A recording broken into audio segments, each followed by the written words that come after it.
సంతోషమంతా రెక్కలుగా రివంటు ఎగిరే పక్షులుగా ఆకాశమంతా ఆటాడుకుంటూ ఉన్నారు సరదాగా.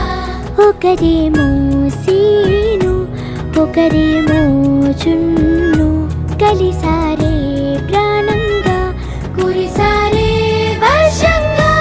పాటేమో సీను ఆటేమో చున్ను ఒకటై ఎదిగారే మధురంగా.